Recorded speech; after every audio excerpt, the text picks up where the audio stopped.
Días. Sean todos mis hermanos bienvenidos en esta mañana. Bien, antes de iniciar, vamos a orar, vamos a colocar este tiempo en las manos de Dios.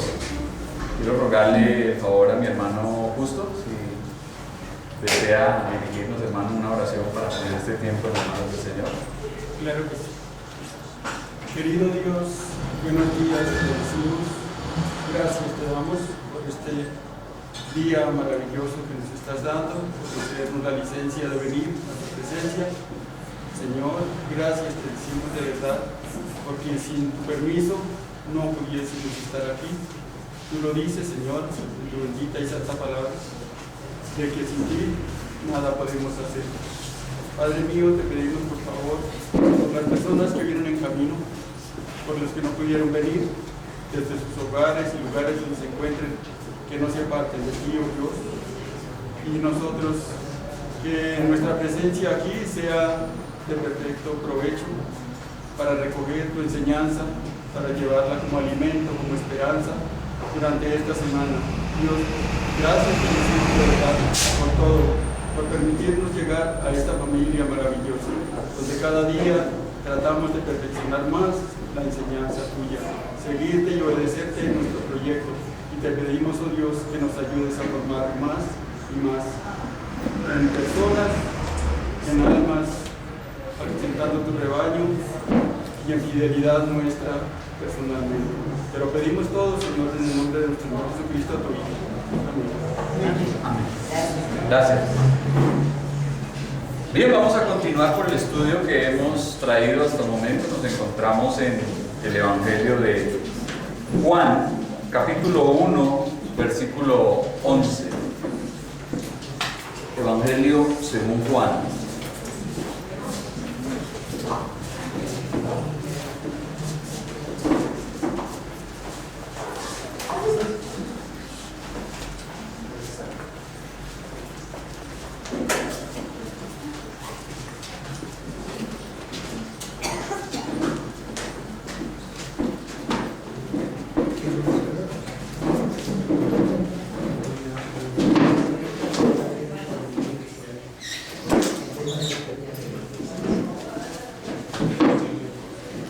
Bien, ¿ya lo tenemos? Amén. Capítulo 1, versículo 11, dice la palabra de Dios. A lo suyo vino y los suyos no le recibieron. Mas a todos los que le recibieron, a los que creen en su nombre, les dio potestad de ser hechos hijos de Dios, los cuales no son engendrados de sangre, ni de voluntad de carne, ni de voluntad de varón, sino de Dios. Amén. Vamos a estar en esta mañana estudiando estos tres pasajes, estos tres versículos. Y lo primero que encontramos es que nos dice la palabra de Dios: a lo suyo vino. Jesucristo vino al mundo que Él hizo. Recuerdan que habíamos visto en un versículo anterior que dice: todas las cosas por Él fueron hechas. Él vino a su propia creación. Otra versión dice: vino a su casa, es decir, su propio hogar. Él no era un extraño entremetiéndose en propiedad ajena, ni tampoco un desconocido infiltrándose en predios privados. La luz verdadera estaba en el mundo que por Él fue hecho, en su propia posesión. ¿Y qué espera cualquier persona o cualquier hombre al llegar a su propia casa? Ser bienvenido, que lo reciban con acogimiento, que le acepten. Pero no ocurrió así a nuestro Señor, quien pisó su propia tierra y su propia ciudad. El Señor vino a su propio pueblo, Jerusalén y Judea. Este pasaje describe la incredulidad de la nación judía tras la encarnación del Señor y durante su ministerio entre ellos. Cuando la palabra de Dios entró en este mundo, podemos observar que no llegó a Roma, no llegó a Egipto, ni a Atenas, tampoco llegó a los imperios del Oriente, sino que vino a la tierra y al pueblo especialmente suyo, el pueblo escogido de Dios. A Israel normalmente se le conoce también como la tierra de Dios o la tierra santa, aunque ese término tierra santa la verdad no me parece correcto, porque nosotros sabemos que tierra santa no hay, porque toda la tierra recibió la maldición por causa del pecado, en Génesis capítulo 3. Entonces la tierra está maldita, tierra santa como tal no hay, pero sin embargo a Israel se le conoce como la tierra santa. En Levítico se le llama a Israel como nación el especial tesoro de Dios. Y era de esperarse y de suponerse que los habitantes de aquella tierra recibieran a Jesús con los brazos abiertos. Pero ¿qué dice nuestro texto? Versículo que acabamos de leer. Los suyos no te recibieron.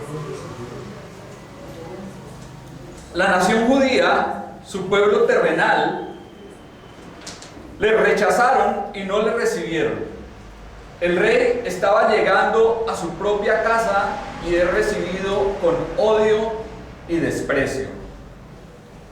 Aquella nación que había sido separada por Dios, que tenía las promesas, la ley, los pactos, el templo, el tabernáculo, los profetas, los padres, los escritos, fueron los mismos que ahora le estaban dando la espalda a la luz. Tremendo. Algo muy lamentable.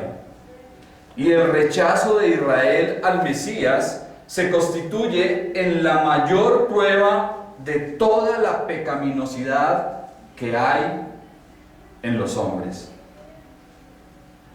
Como ya lo dije, se esperaba que aquel pueblo que siempre se jactaba de que el nombre de Dios se asociaba con ellos, ya que se decía el Dios de Israel,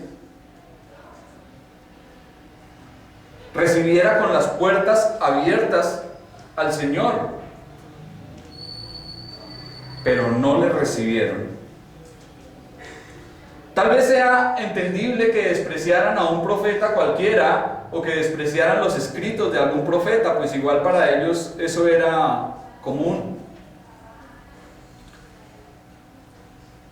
Pero despreciaron al Señor y Dios de la gloria. Ahora, podemos ver que también a través de todo el Antiguo Testamento Dios les había venido hablando a este pueblo a través de muchas cosas. Todos los tipos, los símbolos, los cuadros, todo apuntaba hacia la persona de Jesucristo. Por eso el Señor dice, escudriñad las Escrituras. ¿Por qué? Porque a vosotros parece que en ellas encontráis la vida eterna. ¿Y ellas qué? Dan testimonio de mí. Dan testimonio de mí. Todas las Escrituras dan testimonio de Jesucristo. Todo lo que Dios había dicho en el Antiguo Testamento se dirige hacia la persona de Cristo. Entonces, ellos teniendo toda esta evidencia tan contundente y sin embargo llega el Señor, habita entre ellos y no le reciben, no le reconocen.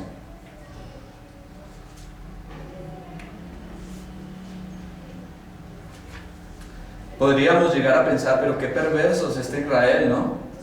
Qué malos.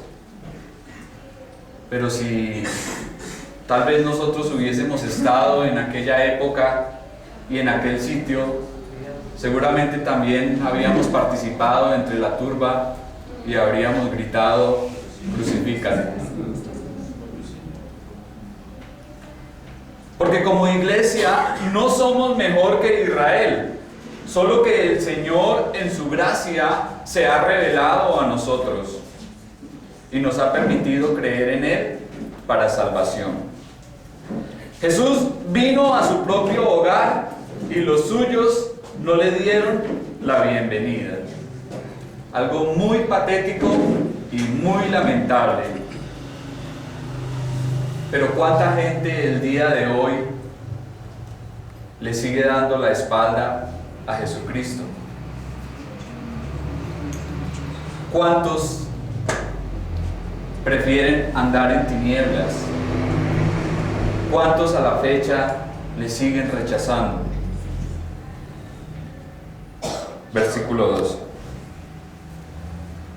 Mas a todos los que le recibieron, a los que creen en su nombre, les dio potestad de ser hechos hijos de Dios. ¿Cuántos le saben de memoria ese versículo?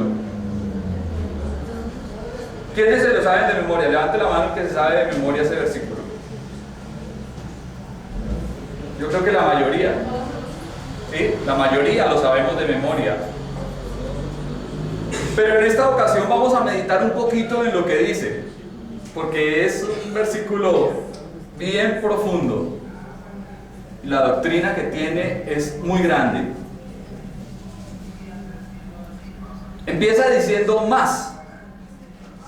Una palabrita muy pequeña, pero que hace un gran contraste entre aquellos que han rechazado la luz y los que le han recibido por la fe. Más.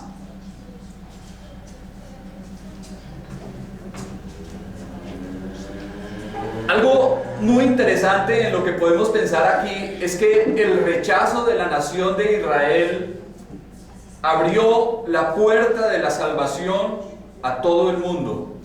Fue por ese rechazo de Israel que la salvación llegó hasta los gentiles. Y continúa diciendo: más a todos. ¿Todos quiénes son? Todos. ¿Pero será que todos somos hijos de Dios? No. Esta palabra todos es una palabra que nos incluye a nosotros, a usted y a mí.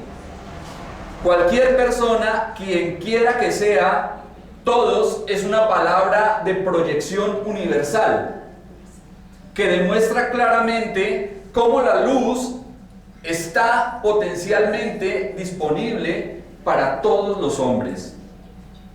Todos no hace distinción de raza ni de condición social, sino que todo aquel que desee creer en Cristo y recibirle por la fe puede hacerlo. ¿Y qué dice? Todos los que le recibieron, los que creen en su nombre. El rechazo de parte de los judíos no fue algo que tomara a Dios de sorpresa. Dios lo sabe todo. Y por eso Él ya había dicho en Isaías: poco es para mí que tú seas mi siervo para levantar las tribus de Jacob y para que restaures el remanente de Israel. También te di por luz de las naciones para que seas mi salvación hasta lo postrero de la tierra. Antes de que el Señor viniese y el pueblo de Israel le rechazara, Ya Dios había dicho acerca de Jesucristo que le iba a dar por salvación a todas las naciones. Eso ya Dios lo tenía preparado. Por eso estamos aquí leyendo a todos los que le recibieron, a los que creen en su nombre. Recibirle es creer en su nombre, y creer en su nombre es recibirle. Recibir a Cristo es aceptarle con un corazón complaciente. Es lo contrario a rechazarle, despreciarle y no creer en Él. Los hombres deben responder al llamado, al ofrecimiento de la gracia de Dios en Jesucristo. Eso es recibirle. Lastimosamente, tocábamos ahorita un poquito este tema con el pastor y vemos que es algo que hoy en día se ha distorsionado terriblemente. Pues invitan a un motivador y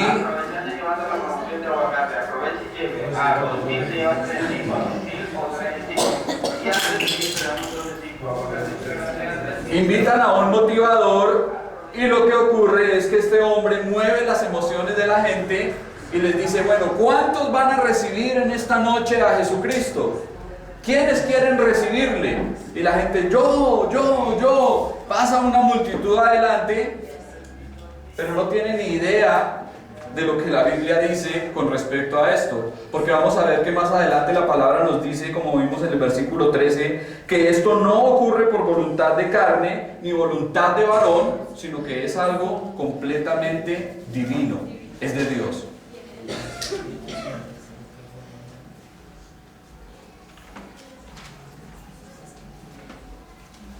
Pero observamos de la misma forma lo que corresponde a la parte del hombre con respecto a la salvación, y lo cual es creer en su nombre. Sabemos que como hijos de Dios debemos de creer, arrepentirnos, obedecer y perseverar en la fe. Pero no estoy hablando de salvación por obras, sino de obras que corresponden a la salvación. Creer en el nombre del Señor, como ya lo dije, significa recibirle, aceptarle, abrazarle por la fe. Esa fe justificadora que une el alma del pecador a Cristo. Es tener la convicción, la seguridad y la garantía de que en Jesús Dios es salvación y trae salvación. Cuando hablamos del nombre de alguien, ¿a qué nos referimos? Si yo digo el nombre de alguno de ustedes, ¿qué indico con el nombre de una persona? Persona. La persona como tal, lo que él es, lo que es su carácter, su ser. Entonces, cuando decimos que creer en el nombre del Señor es precisamente creer en lo que Él es como tal, en su persona, en su ser, en su carácter. Solamente hay dos cosas que todo hombre puede hacer con respecto a Jesucristo, la luz del mundo. Una de ellas es rechazarle y la otra recibirle, creer en su nombre. Cualquiera que sea, marcará trascendentalmente una diferencia que tendrá grandes repercusiones en esta vida y en la eternidad. Oremos así para que muchos puedan ver la luz. ¿Y qué le ocurre a los que creen en su nombre? Dice, les dio potestad de ser hechos hijos de Dios. Esta palabra potestad significa el privilegio, el derecho o la autoridad legal. No habla tanto de poder como algunos la han interpretado, sino es más un privilegio. ¿Sí? Al creer en Jesucristo, nosotros podemos acercarnos a Dios y decirle de una manera íntima: Padre.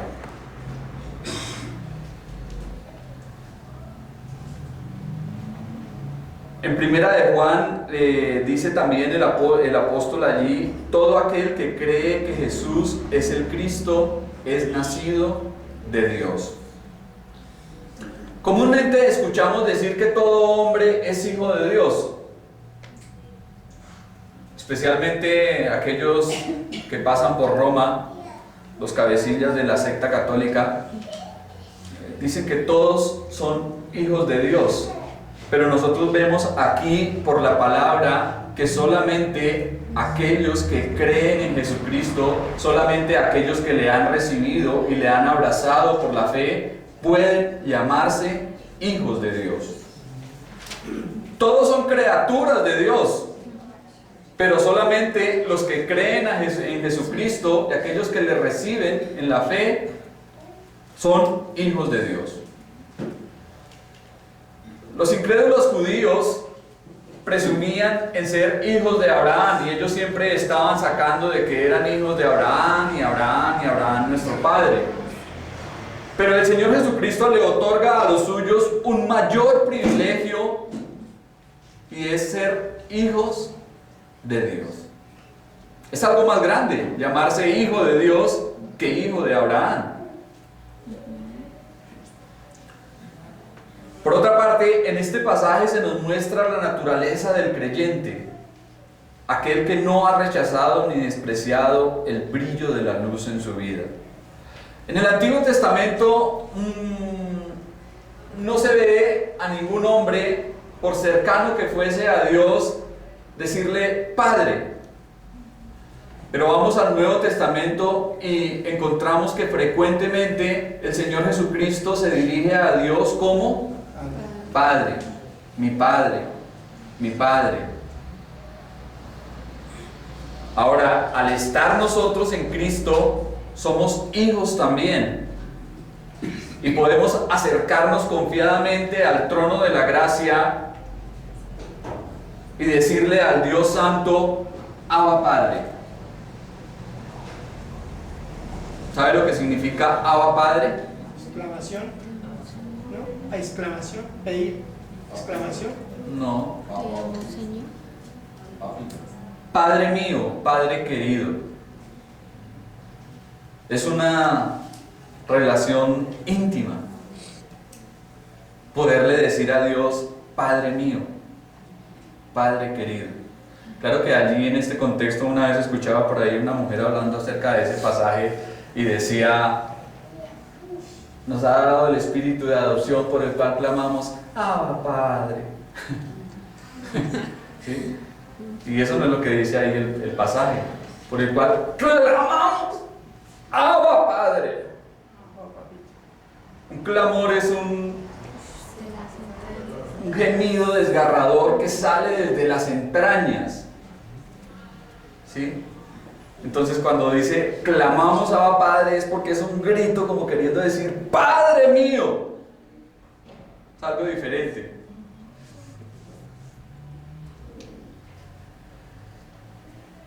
Entonces nuestra relación con Dios ahora ha cambiado. Podemos llegar a Él y acercarnos como hijos porque estamos en el Hijo.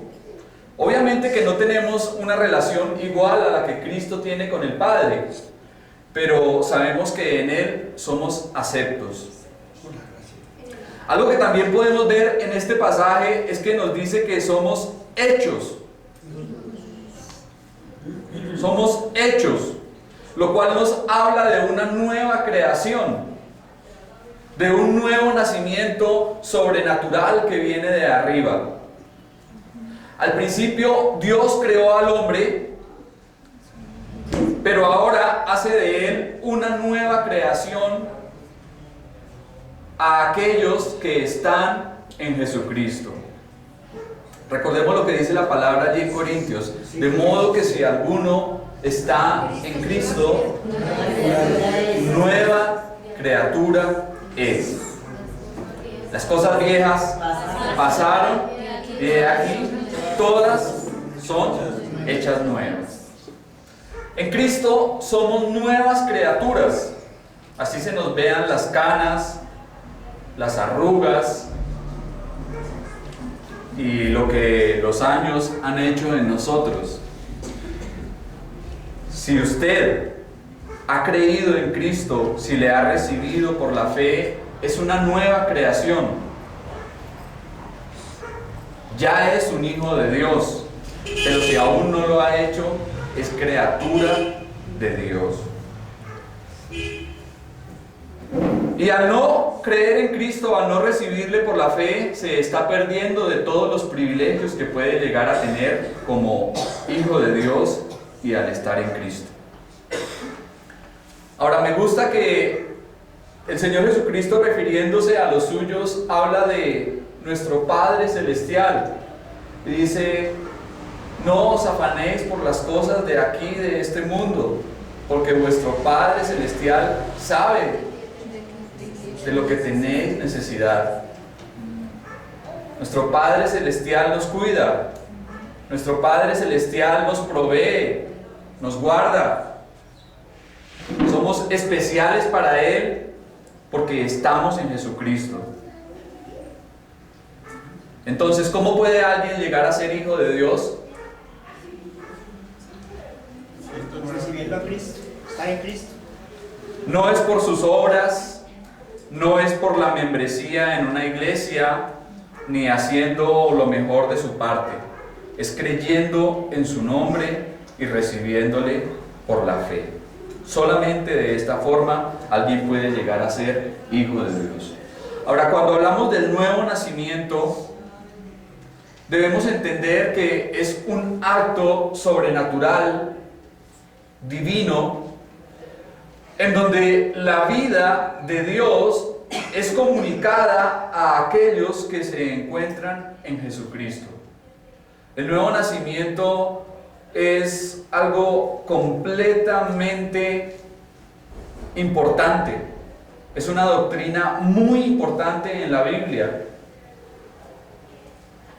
También se habla de él como la regeneración, la conversión o ser salvo.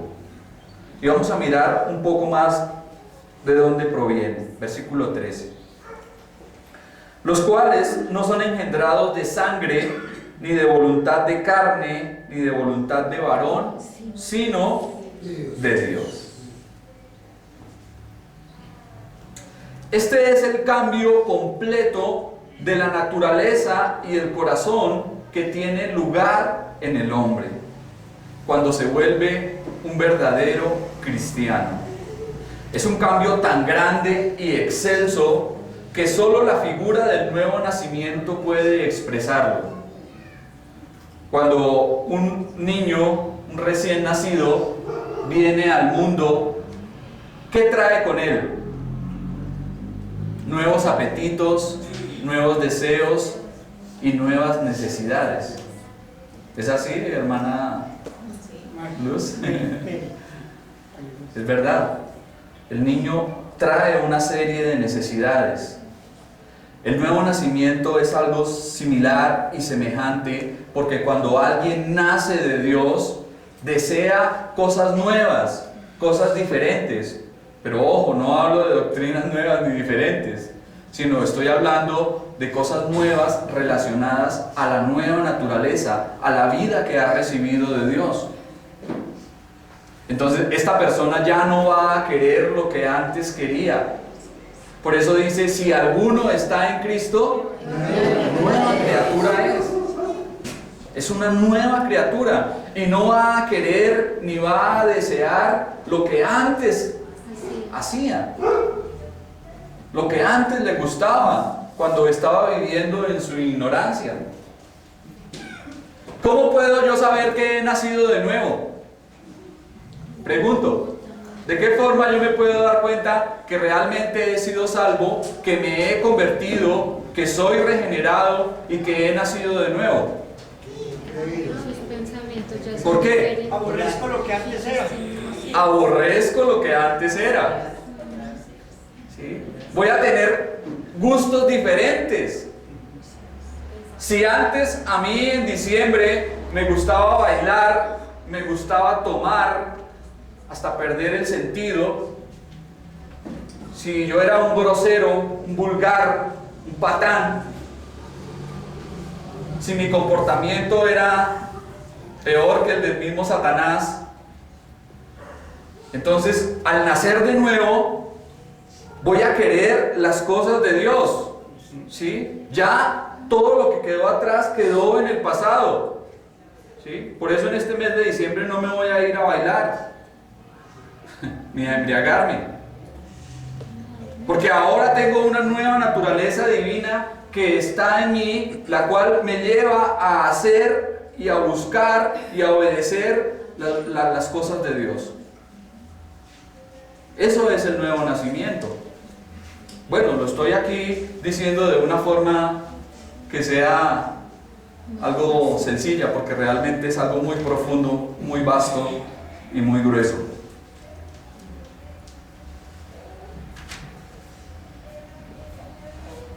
Entonces debemos de tener mucho cuidado, porque si no hemos cambiado, si todavía tenemos los mismos deseos que teníamos antes, debemos ser cuidadosos porque seguramente no hemos nacido de nuevo. No hemos nacido de nuevo. Las personas que creen en Jesucristo, aquellos que han experimentado el nuevo nacimiento, dice aquí el pasaje que no son nacidos de sangre. El creyente no llega a hacer lo que es por la sangre. No se trata de su descendencia, ni tampoco de sus relaciones con personas piadosas. La gracia es algo que no se confiere de padre a hijo. El nuevo nacimiento no depende en absoluto de la descendencia o parentesco. ¿Qué desea todo padre con respecto a sus hijos? Lo mejor. Que sean los mejores hijos. Lo mejor. ¿Y qué puede hacer un padre para que el nuevo nacimiento se produzca en sus hijos? Darles buen ejemplo. Pero aquí dice que no es por voluntad de sangre, ni por voluntad de carne. Enseñarlos. Orar por él. Orar por él. ¿Sí? O sea, a nosotros nos gustaría que nuestros hijos se conviertan a Cristo, que le reciban, que le acepten, que lleguen a ser salvos, que conozcan a Dios. Pero, ¿qué podemos hacer por él aparte de darle testimonio? Orar. Y que sea Dios quien lo haga. Que sea Dios quien lo cambie. Que sea Dios quien obre en él el nuevo nacimiento. Dice que no son nacidos de sangre, ni por voluntad de carne, ningún esfuerzo o empeño propio de alguien más. ¿Cómo nos gustaría a nosotros que las personas experimentaran la regeneración? ¿Sí? Eso sería genial, pero no es así. Es algo completamente de Dios. No es por nuestro deseo o por nuestra buena intención. Como predicadores del Evangelio, ¿nosotros qué hacemos? No, como predicadores del Evangelio. Y predicar. Predicar el Evangelio, llevar el Evangelio al oído de la gente, pero debemos de tener en cuenta que solo Dios puede llevarlo al corazón. Nosotros cumplimos nuestra tarea al predicar a Cristo y al llevarle el Evangelio a las personas, al darles testimonio. Llevamos el Evangelio a los oídos, pero solamente Dios puede llevarlo al corazón.